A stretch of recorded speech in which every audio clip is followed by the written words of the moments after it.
Andrea is planning to buy curtains for her house. She will need 21 floor length pieces. Each piece is 4.5 meter long. How many meters should she buy? A. 94.5, B. 84.5, C. 74.5, D. 64.5, E. 54.5.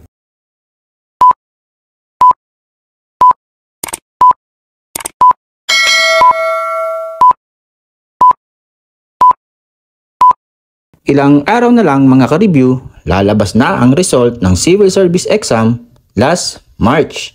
Good luck sa mga ka-review natin na kumuha ng exam. Para naman sa mga kukuha sa August exam, umpisahan na nating mag-review dito sa Learn with Earl's Review channel.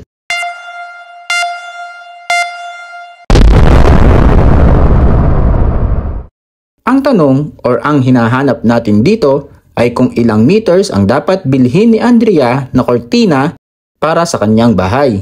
May given tayo na 21 floor length pieces. Then each piece daw ay may 4.5 meter long. Ang gagawin lang natin, i-multiply natin si 4.5 sa 21. Itong 4.5, simplify muna natin. 2 times 4 is 8. Then add 1 is 9 over 2. Multiplied by 21. 9 multiplied by 21 is 189 over 2. Itong 189 over 2, ibig sabihin ay division.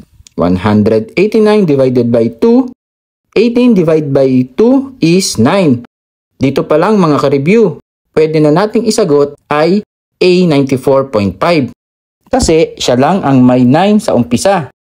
Pero ituloy pa din natin ang pagsasolve para just in case lahat ng nasa choices or hindi lang isa ang mahal mo. In case na hindi lang isa ang 9 sa choices, masasagutan pa din natin. 9 multiplied by 2 is 18. 18 minus 18, 0 na. Bring down natin ang 9.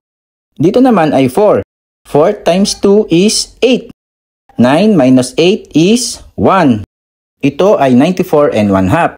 Ibig sabihin, pag 1/2 ay kalahati, which is 0.5. 94.5. Kaya ang sagot natin ay A, 94.5. Kung sinong may friends or nakakakilala sa ka-review natin na si John Ray Aguilar, please inform niyo siya na mag-message sa akin para sa 500 GCash niya.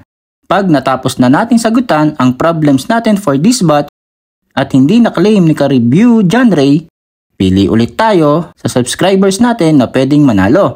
Kaya, subscribe na kayo mga ka-review. See ya!